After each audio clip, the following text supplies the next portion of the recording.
Welcome to Spirits Podcast, a boozy dive into mythology, legends, and folklore. Every week we pour a drink and learn about a new story from around the world. I'm Amanda. And I'm Julia. And this is episode 83, Mermaids, plain and simple. Just mermaids, y'all. Plain and simple. I love a good mermaid. I love a good roundup. It is the perfect way to start the summer. Easy, breezy, beautiful. Mermaids that might tear your flesh off. That's my new slogan for just life in general. Thank you. Thank you for that. You're very welcome. People who also have super strong life slogans are our newest patrons, Heather, Corey, and Lane, Mimi, Christy, and Paul, as well as our supporting producer level patrons, Philip, Julie, Christina, Josh, Eeyore, Neil, Jessica, Maria, Ryan, Phil Fresh, and Deborah. You all can join the mermaid girl gang that we started in this episode. I'm very serious about it. I want bomber jackets. I want them so bad. At least a patch. At least a good patch to go on our leather/jean jackets. Yeah. We may or may not have some things in the works for our patrons, so keep an ear out. We'll see. And the first people to receive any patches that we may or may not be planning would be our legend level patrons. Sandra, Audra, Mercedes, Jack, Marie, Ashley Marie, Leanne, and Cassie. Our legend level patrons always have little tiny tiki drink umbrellas in their hair, the little paper ones. You know what I'm talking about. That coordinate perfectly with their outfits. Yes, always, every time. And that coordinates perfectly with our drinks for this episode. I made us tiki drinks. Tiki drinks. I only had ceramic mugs to serve them in, but I like a good ceramic mug with my tiki drink. I have a good tiki drink story if our listeners and you will indulge me, Amanda. Please. So this past weekend, I was in LA doing podcaster things, which I like that I can say that as a thing that I can actually do. Oh my God, so official. And I went to a podcaster meetup on Wednesday night. And at the bar we were at, we discovered a secret tiki bar. And I might have actually cried when I found it. When I went up the stairs and turned a corner and saw a giant tiki bar, I might have sobbed a bit. That's so beautiful. I don't know who does these things except for you, but I'm glad that I get to hear the stories about it. It was wonderful. And finally, we are creeping ever closer to our next goal on Patreon, which is to visit Akron, Ohio, and the famed haunted spaghetti warehouse. Yes. We may or may not be finding secret bars in Cleveland and Akron. I'm willing to try, and I'm willing to document it and stream/photograph a whole heck of a lot. Yeah. And we're only 35 people away from our Patreon goal. So if you are not donating and you would like to do just $1 an episode, that gets us closer to our goal. Heck yes. And then everybody can benefit from our pilgrimage, shall we say, to Ohio. Yes. Someone has to. We might get haunted by spaghetti ghosts, so someone has to. Someone has to. Well, without further ado, happy summer and enjoy Spirits Podcast, episode 83, Mermaids.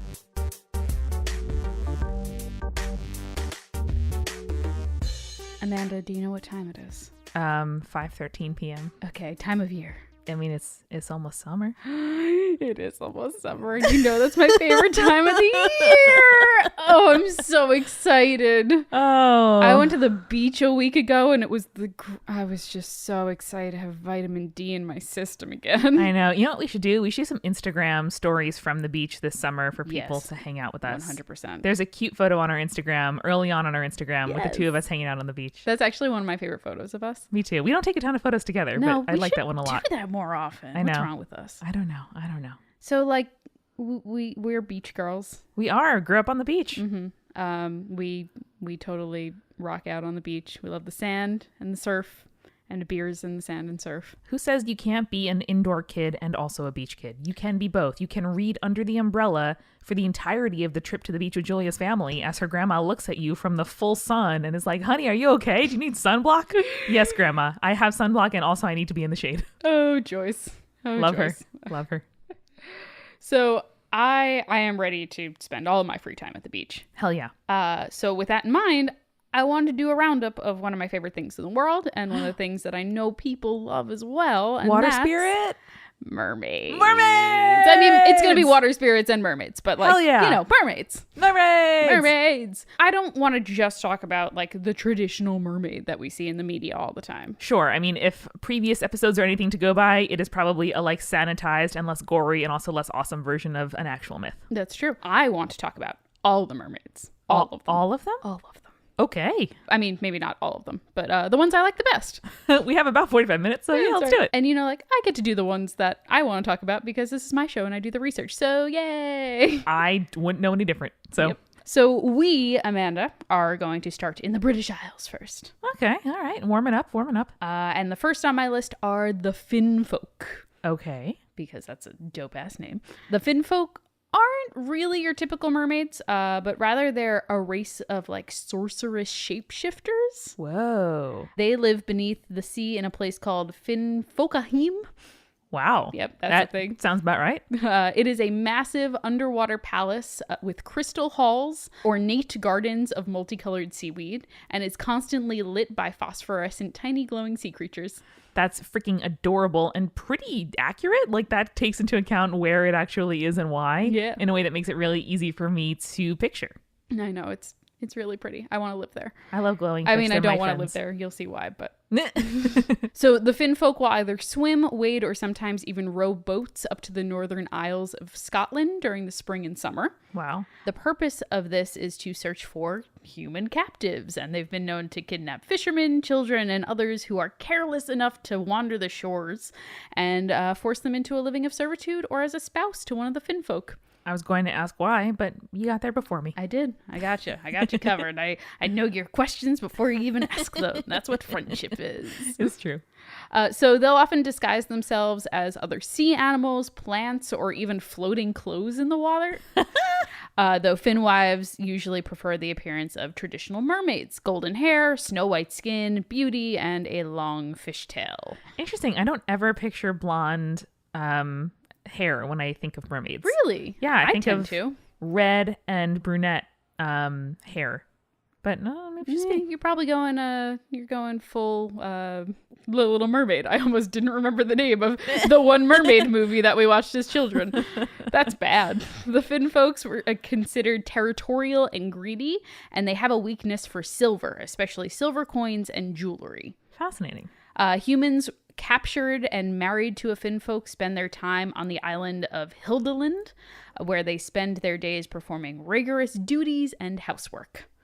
Yikes. Yeah, not great. Don't want to marry one I of those. I love how marriage is just code for like assault and kidnapping in so many Indentured stories. servitude. Yeah, for real. Yeah. Not in real life, I'm clear.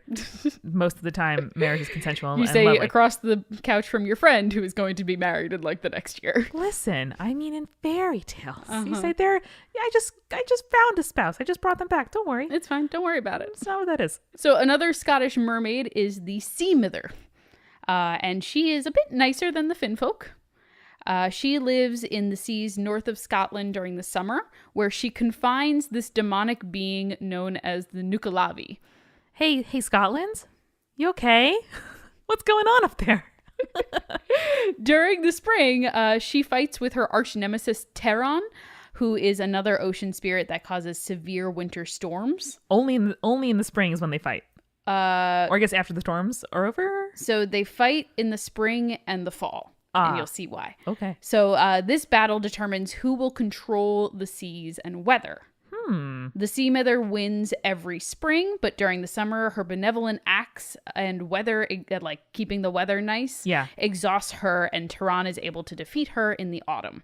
Wow. I mean, thank you, and also I'm sorry. She gives during her reign during the summer the aquatic creatures the ability to reproduce, warms and calms the sea, and instills a, quote, softer song-like quality to the gentle summer breeze. Adorable. I know, Thank it's you. really cute. We talk so often about myths that correlate to or explain the seasons, but every time it gets me. Every time it's like, wow, thinking about people who looked at the world around them, observed this change happening over several years, and were like, rationalizing that into a story that's really relatable. Like, they all have, cyclical struggles, and if I could make the world more hospitable and temperate for everybody in a way that did not disrupt the ecosystem, I super would. Amanda, you're the mother goddess that I want to see in the world. Aw, thanks, babe. You're the vengeance spirit I would call for any slight. The nicest thing that anyone's ever said to me. I love you. Aw. Okay, so one more Scottish mermaid. This is called the Chesig. Okay. I'm probably not pronouncing that right. It's called... The Scots don't yell at us on Twitter like the Irish do. That's true. It's Love you, fam. It's spelled Ceasg. Well, Don't know. I don't know. Figure it out. So it's often also known as the Maid of the Wave or the Maid of the Sea. Okay. So interestingly, they can live in both fresh and salt water, and it is said to have the tail of a young salmon. I love salmon myths.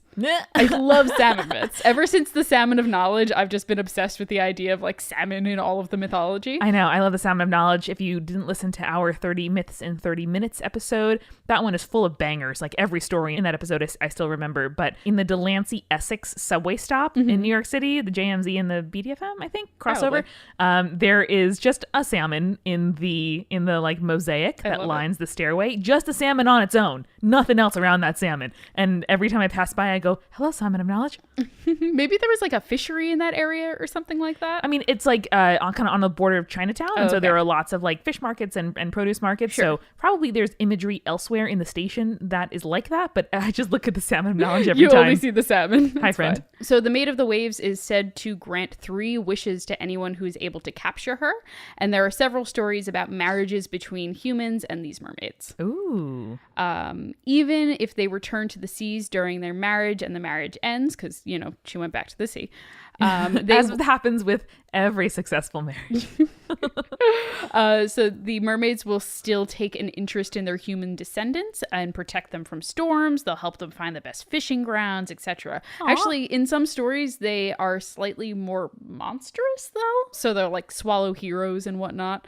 And there's actually a really interesting story about how the mermaid's life force resides inside an egg.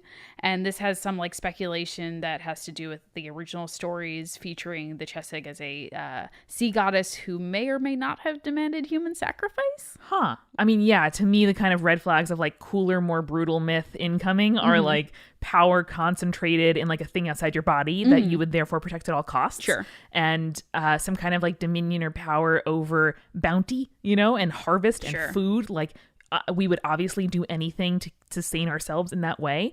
And so, you know, we often hear about like agricultural or seasonal, you know, spirits and gods needing sacrifice, whether it's, you know, human, animal or otherwise. Yeah, for sure. And it's kind of like when we talked about the Kelpie. Yes. And we were talking about how like earlier stories of the Kelpie were most likely like the human victim part of the Kelpie is most likely has to do with the fact that humans were being sacrificed to this weird horse god or whatever. Yeah. And then that transitioned into, it just steals people and eats them.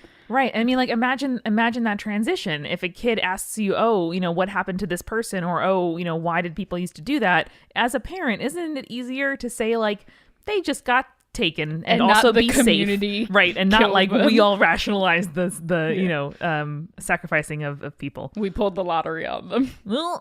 Okay, so next we are heading a bit west to Ireland to discuss the Merrow. I bet this is gonna get sad. Maybe. So, interestingly, the name Merrow is supposed to come from a word meaning sea singer or siren, which other etymologists say that the name might be derived from either sea maid or sea hog, which is interesting to me. Most stories of the Merrow come from the 19th century. She is usually described as a typical mermaid, half human, gorgeous woman from the waist up, fish-like waist down. Yep. The least disturbing human animal hybrid. Her lower extremities are covered with greenish tinted scales. She is also said to have a slight webbing between her fingers, similar to the skin between an egg and a shell. Ooh. Which I like that. That's a very specific kind of imagery. But once you picture it, you're like, oh yeah, for sure. Yeah, that makes sense. So they are, quote, modest, affectionate, gentle, and have a benevolent disposition, and are capable of having attachment to human beings, with many stories about marriages between humans and Merrow. I mean, adorable. I love it. Children that result from these unions are often reported to have scaly skin and webbed fingers and toes. Aw. The Merrow, much like the Selkies, will inevitably want to return to the sea no matter how much they love their partner. The way of preventing a Merrow from doing this is to conceal her, quote, little magic cap. Oh, what is that? Which is a special hat that allows them to dive beneath the waves and breathe underwater. Special amphibious hat. Yeah. There's like some sort of Irish like term for it that I skipped over because I didn't You're want like, to try and guess. Listen, you know when you call your shots. You know when to hold them and when to fold them. So while Merrow women are considered very beautiful, Merrow men are described as having green hair and teeth, like green teeth, pig-like eyes, a red nose, and a tail between his scaly legs and stubby fin-like arms. No. Which I kind of find adorable. They're Arms like, they're are ugly. adorable. Yeah, that sounds like on the scale of mermaid to manatee, closer to manatee. Yes, it is almost the fin-like scale, the fin-like arms, I think, kind of does it for me. So they are said to capture the souls of drowned... This is the male version of the Merrow. Right. They're said to capture the souls of drowned sailors and lock them in lobster pot-like cages under the sea. Oh, this is so specific. It's really, really cute. On a less fun note, because it was going to get sad, that was also the peak of the famine in Ireland. And lots of people died. Lots of people emigrated across the sea to America. And so a lot of the time when you have these kind of Irish songs about like looking over the sea and missing your love or, wondering where they went, like not only is it, obviously talking about death, but also people literally left over the sea and like were never seen again because they had to leave. So I wonder if this kind of, finding love and they're leaving and, the idea of the sea as holding, beauty and ugliness and fortune and sadness, like that's kind of all wrapped up. I do like the idea of having the excuse when your marriage fails to be like, she was a Merrow, she went back to the ocean, I married a mermaid, that shit just happens. Yeah, got a few good years, then, goodbye and on to the next thing. Which honestly, pretty well adjusted way to think about relationships and kind of phases of your life. Yeah, unless you're in denial and you're like, she's a mermaid, I swear. She definitely didn't move in with the blacksmith. Yeah. Moving on, we are going to talk about the Ben Vari, which is from the Isle of Man. Okay. And again, they're pretty similar to a traditional mermaid. This variety is considered more favorable to other humans, and there are many stories about them giving assistance, gifts, rewards to humans, which is kind of cool. Yeah. One story about the Ben Vari tells a story about how a fisherman who carried a stranded mermaid back into the ocean was given the location for treasure that made him rich. Wow. Here's another one. A baby mermaid once stole a doll from a little human girl, but the Ben Vari mother rebuked her child and sent the little girl a pearl of necklace to apologize for the theft. A fishing family that gave regular gifts of apples to the mermaid were rewarded with prosperity for the rest of their lives. So, like, basically, like, be nice to the mermaids and you get stuff. They're like the ravens of the ocean. I remember my it's very good.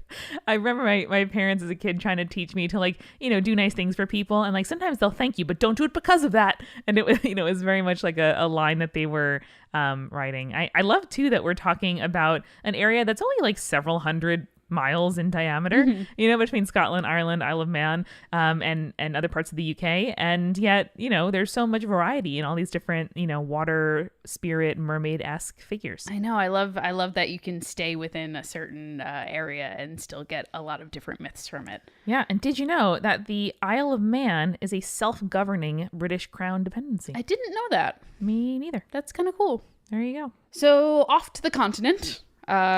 Here is a French Celtic-inspired female spirit known as the Mullicine.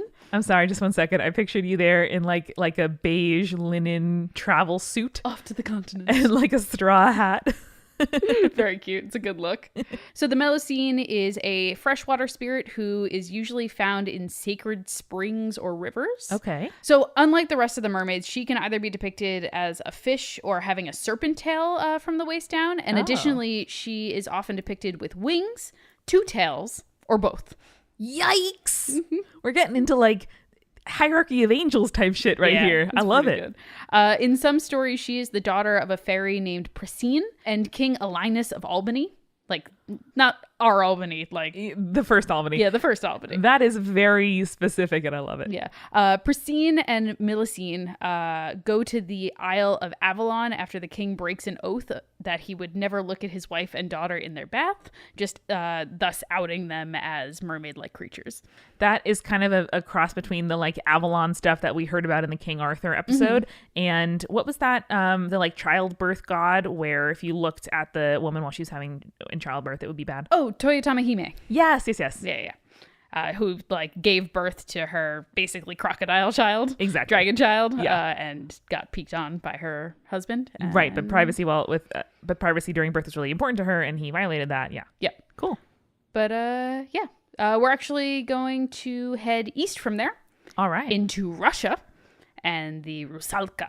So she is a female spirit from Slavic mythology, and her name in most Slavic languages actually is a direct translation to mermaid, Really? which is interesting because before the 19th century, she was considered a spirit associated with fertility and spring, basically transferring life-giving moisture into the fields and helping nurture the crops, Aw, which nice. is really cool. I like Yeah. that a lot. But after the 18th century, she begins to appear as this sort of dangerous creature. She's no longer alive. She's associated with unclean spirits. In some stories, rusalkas are the result of women who are in unhappy marriages that commit suicide by drowning or Wow. else are violently drowned against their own will. I mean, probably very real. Yeah, probably pretty legit, which is very sad. I'm not a fan. I know. I wonder if there is something around like narratives of nation building and nationalization as they're moved toward a more like socialistic model of government. I don't know if like agricultural production was maybe, made to be more like mechanized and more like the product of work and not the product of like seasonal and kind of unpredictable happenings. Wow, that's a really good That's point. a completely thought out of nowhere. I don't know if it's right. No, but that's a really cool point, though. Yeah, I it- really it like came that. to mind. That's really interesting because all of a sudden you're not relying on nature itself. You're relying on your own personal work as human beings. And usually a lot of that time, most of those countries are becoming much more secular. Yeah, and the state is saying like, no, like we govern this, like we can do this. If everyone buys in, then we can have more control over the production. Yeah, it downplays the role of the environment. The unpredictable and like the kind of personal ritual Wow, involved. that's really cool. That was a really good thought. Good Thanks. job. I learned some things. 80 episodes, what? In this kind of version where she's evil and unclean and whatnot, she's said to lure young men into the depths of waters that she drowned in herself, Ooh. entangle them with her long hair, and then submerge them. I mean, kind of badass. Yeah, and so she will drown them, or in some cases, tickle them to death. Russia likes the tickle to death. Really, like this, there are multiple creatures that will tickle you to death in Russian folklore. That is a legit thing. Russians, get at us. Tell me more about your tickle death. I will do a whole episode on tickle death. I know there's at least 2 of you listening. Come on. We are going to talk about La Sarina Chilotta, and that is it's similar to the European mermaid. Yeah. The usual half fish, half woman body. She has blonde hair, again, kind of going against what you thought with the... Interesting. Yeah. And she has golden scales, and her human side is said to look like a beautiful teen, which is a little problematic, but we're going to move past it. In these stories, she is said to be the daughter of Mialobo, who is the king of the sea, and a woman who is named Huanchula. So she is in charge of caring for all the fish. Like all the fish in the world, she takes care of them. Fish mom. Her siblings are 2 water spirits known as Pinkoya and Pinkoi, and they carry the bodies of drowned sailors to her so that she can revive them. Oh. She's very sweet. I Fish like her a lot. mom. So she's said to be an extremely strong swimmer, carrying victims of tragedies back to shores on her back. Yes, burly mermaid. And her tears are said to be magical / healing and are very delicate. I don't know why she isn't the goddess of everything. I love her so much. I love her too. She's great. I love my mom. I love my burly mermaid mom. Seriously, I just read an article today about how Sailor J, the YouTuber, like does wrestling. She took it up when her boyfriend started studying it. Amazing. Yeah, so like A, she's in the Air Force, and B, she wrestles for fun and exercise. She's the most badass person I've ever seen. I really want to do that. We've talked about this multiple times, but I really want to get into I wrestling. know. Anyway, we're going to go for another really sweet story. We're going north, and this is the home of Aikaya, the Caribbean mermaid. They are said to be young men and women who are disowned from their native communities and went to live by the sea, but were instead welcomed into it. Aikaya will seek out individuals that are shunned by their communities, turning them into Aikaya as well so that they never feel rejected or alone again. And I love them. I'm crying. It's really cute. I just like the idea of like a community of like probably gay mermaids. Yeah, absolutely. These are definitely like queer and non-binary, youth who like go out or to find or otherwise alienated, to like find people of their own. And like, that found families are my jam. I know. That ocean spirits are my jam. I know. This is pretty much the combination of everything I could possibly want. I want a like, you know, the girl gang leather jackets or jean jackets. Yes! I want that, but like Ikea, like queer mermaid gang. Oh my God. I love it. Someone design that for us, please. I love it. We're going to be hopping over the Pacific with a couple of Japanese myths. All right. The first is it's kind of more of a modern thing. It's called the Cecilia, which is a mythological creature that appears in art and combines the head, torso, and arms of a woman with the bottom half of an octopus or squid, much like a mermaid does with a fish. I was so worried there for a second as you were naming appendages, like what creature are they? But that is pretty cool. Ever since Ursula, I really don't mind the octopus thing. I think it's pretty badass. So this is actually a pretty recent version of the mermaid, with some pointing out that the combination didn't seem to exist in the world until a comic in Vampirella magazine, which came out in like the 1970s. And they're usually referred to as well as sea witches, which you'll see in The Little Mermaid with Ursula. Yay. Oh, I see now why Ursula was bad. I never actually put together that like the multiple appendaged, sea creature was evil and everyone with one tail was coded as good, but makes sense. That's some bullshit. I don't like it. I know, it is bullshit. Also, I like read I think it was probably on Tumblr, or maybe it was a think piece about how Ursula was the writer's like first example of a woman who just unapologetically took up space. And these days we have more vocabulary for body positivity and like the agency and kind of right to exist and right to take up space, but Ursula was an early example for the writer about how you just freaking live your life and you're beautiful and like that you are and you can do whatever you want. Yeah, and I also, if I remember correctly, she was based off of like a really prominent drag queen at the time. What? Yeah, I have to like double check that, and I will link to the article for our patron notes. But hell yeah. But I'm 90% sure that's the case. That's awesome. So there's also a yokai known as the Amabi, which is also sometimes known as the Amabiko. The Amabi have long hair, a scaly body, and surprisingly a beak-like mouth and 3 legs. No. So it glows with a bright light that can be seen from shore if they're like out in the ocean. Despite their kind of horrifying appearance, I understand your no there. Seeing one is actually said to protect you from disease. Okay. I mean, it seems like somebody just looked out of the ocean, just like named things, and then somebody on shore was like, it's a person. I got you, though. So the only recorded sighting of an Amabi comes from the Higo province, which is present-day Kumamoto prefecture. And it was seen in April of 1846. Pretty long-standing then. Yeah. So for, I think it was like 3 or 4 nights in a row, this bright light could be seen in the waters offshore. So one night, a government official went out to see like what it was. Let's investigate what this light is. Uh-oh. So he goes out, he approaches the thing, and the strange creature appears to him, and the creature itself was an Amabi. So it told the government official that a 6-year bumper crop was coming. Oh boy, good. It also said that should there be an outbreak of disease, he should immediately show the Amabi's picture to people everywhere, as it would protect them from harm. I mean, that's a pretty good way to propagate your own image, huh? Yeah, I guess. No, of the Amabi, yeah, but not the government official. No, I know. Like on the Amabi's part, it would be funny if the don't government worry, just put me up in everybody's house. It would be funny if the Amabi was like, "Here's a picture of you. Show it to everyone. It's probably fine." I think you'd question that a little bit of that official. I think it's funny. It's like when you go to government buildings, just like President Obama, is in every building that you visit. So after that, the creature returned to the sea, because why not? I mean, sure. Shortly after that, the Amabi's story, along with this like wood block print image of it, was featured in the newspaper that was distributed to as many people as possible. Yay, so that technology! If there was an outbreak of disease, people had the image and wouldn't get sick. Worst case scenario, you give them some cool wood cutting. Like that's a pretty low stakes way to test out a theory given to you by a creature. It's not as good as vaccines, but it's pretty good. Yeah. Or I don't know, fluoridating water or iodizing salt.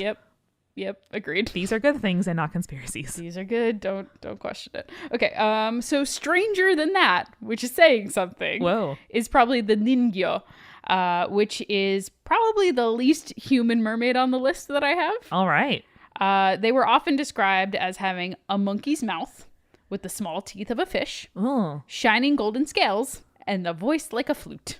Okay. I mean, golden fish friend giving me nice flute music. I'm okay with that. Its flesh was said to be extremely tasty, Oh, no. and eating it would lead to a long life. Sounds like a good way to eradicate a rare species. They are said to bring storms and misfortune, and so fishermen are wary to catch them and always throw them back into the sea. Okay. Here's a good story of a ninyo called Yao Bikuni. A fisherman catches an unusual fish. He has This never... fish, it's so unusual. It's so weird. Basically, this fisherman was all of the people who come into the shop in Little Shop of Horrors, where they're just like, I've never seen anything like it. Look, Marge. I love that scene. Look at its hands. So the fisherman catches this unusual fish. He's never seen anything like it before. So he brings it home and invites all his friends to come to his home to try it for dinner. I mean, I hope it's not poisonous. But one of the guests looks at the fish, like while he's preparing it, and notices that it has a human face and warns all the other guests, don't eat it. Yeah, bud. So the fisherman cooks up the fish and he serves it to his guests, but they all secretly wrap it into paper and hide it so that they can discard it later. Okay, good. Yeah. But one of the men gets just super drunk on sake and forgets to throw out his serving of fish away. Uh-oh. So he heads home, and his little daughter is like super hungry when he gets home. It happens. And so he, not thinking, just hands her over this fish that Here, have my pocket fish. Here, have my pocket fish. So he sobers up the moment that he hands it to her and tries to get it back, but she is already eaten it. Oh, no. Nothing bad happens. Okay. Or like nothing bad that he notices happens. Okay. So he's just like, I'm not going to worry about it. It's probably fine. I'm drunk. I'm going to sleep. Yeah. The girl grows up. She gets married. She doesn't age at all. Whoa. So in fact, her husband grows old, but she keeps her youthful appearance. Wow. She lives a long, long life. She gets widowed over and over and over again until she finally becomes a nun and starts traveling to various countries. And she dies at the ripe old age of 800. Whoa. 800. That is a commitment to a story. I love her. I thought you were going to say like 150. I'd be Nope. like, yeah, dope, great. 800. Wow. For each ounce of fish probably that she ate.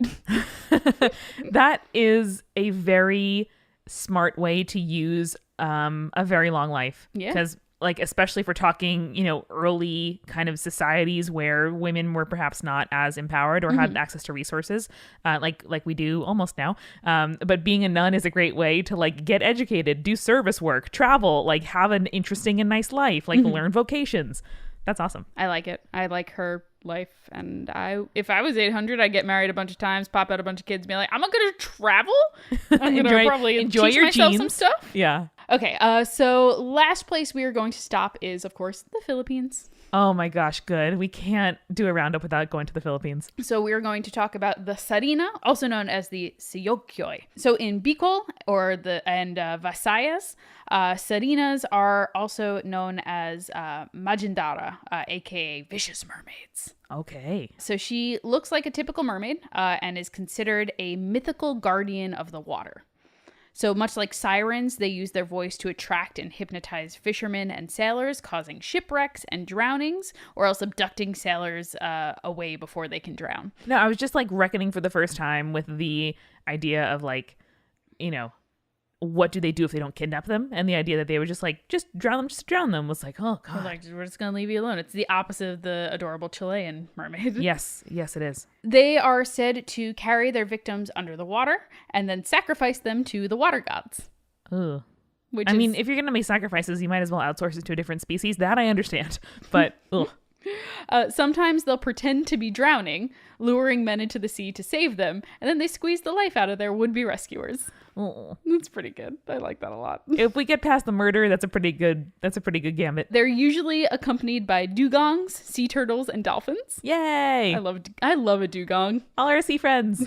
It was said that the embodiment of the moon would come down at a full moon and swim with the sarinas, and they would protect them from sea monsters. Hell yeah. So I'm thinking that this is probably an instance which we talked about in the Batala episode. Yeah. Where there is a pre-Spanish mythology and then a post-Spanish mythology version of both of these stories, and the protecting the moon embodiment sounds like a pre, whereas the we're gonna murder all these Yeah. all these sailors. It's not is a Christian, post. so it's evil. Right. Yep, I'm thinking that's probably the case in this situation. Probably. One of the more popular embodiments of the Sirena, and the reason why I picked this one, is Disa Belle, who is a comic book mermaid character from the Philippines that was created in 1952. Whoa. And I will link to one of the comics in that. That's awesome. But that's our mermaids from across the world, Amanda. So many. There's really nice ones. There's really mean ones. There's one tail. There's snake tail. There's octopus tail.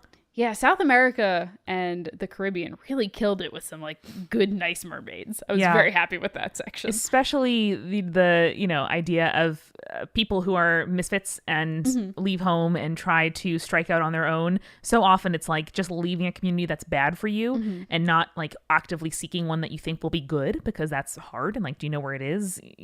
Who knows? Yeah. But the idea that all of these outcasts could come together to make like a paradise for themselves, that's really beautiful. I really like that, and I do really want that jacket.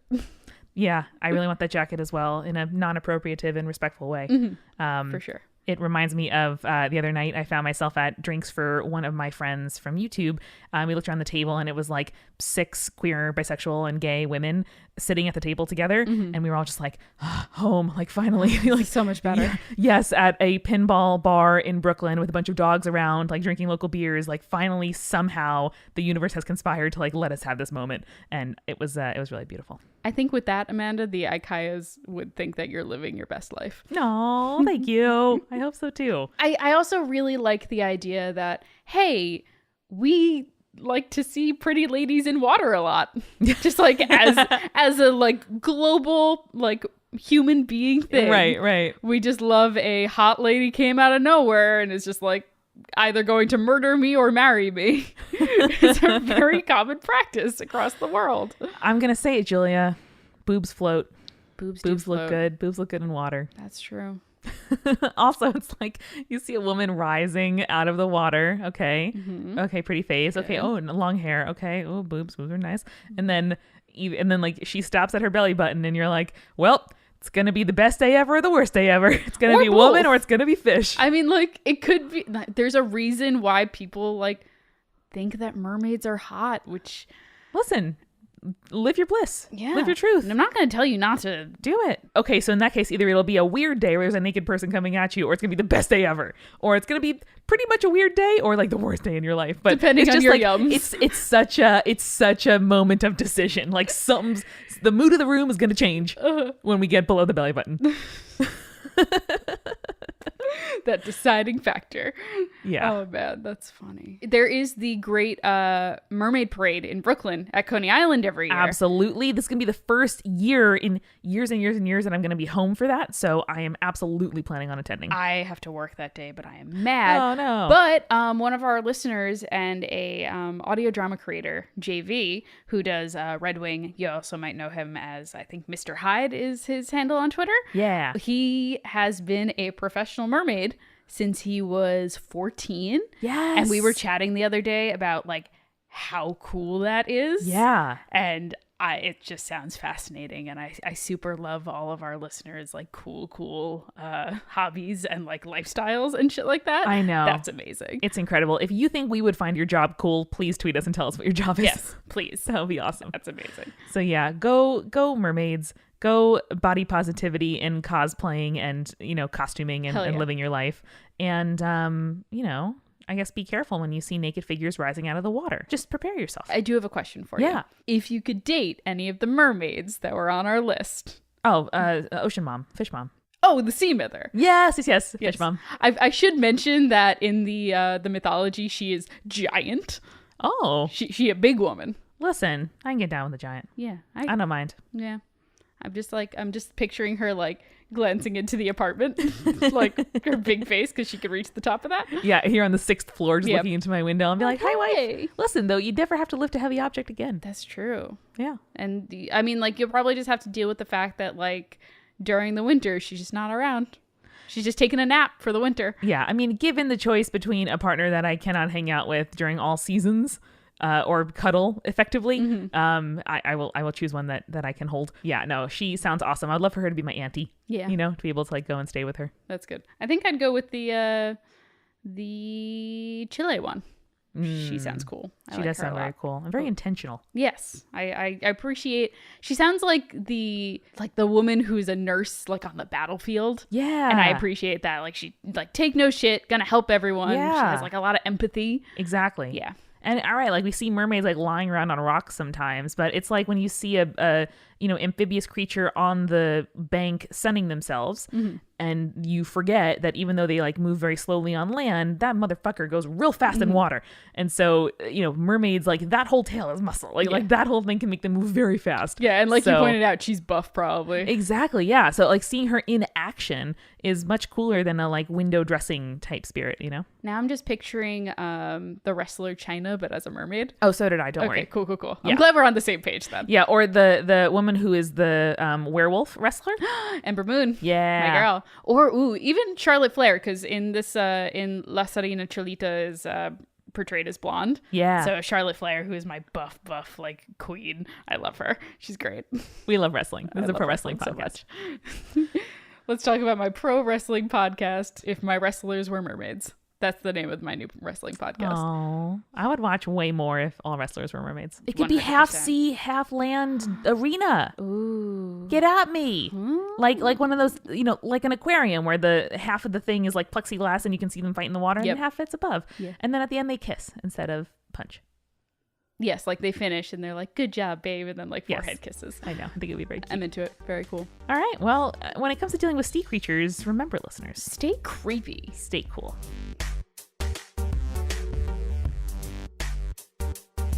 Spirits was created by Amanda McLaughlin, Julia Shafini, and Eric Schneider, with music by Kevin MacLeod and visual design by Allison Wakeman. Keep up with all things creepy and cool by following us at Spirits Podcast on Twitter, Instagram, Facebook, and Tumblr. We also have all of our episode transcripts, guest appearances, and merch on our website, as well as a form to send us your urban legends at spiritspodcast.com. Join our member community on Patreon, patreon.com/spiritspodcast, for all kinds of behind-the-scenes stuff. Just $1 gets you access to audio extras with so much more available too. Recipe cards, director's commentaries, exclusive merch, and real physical gifts.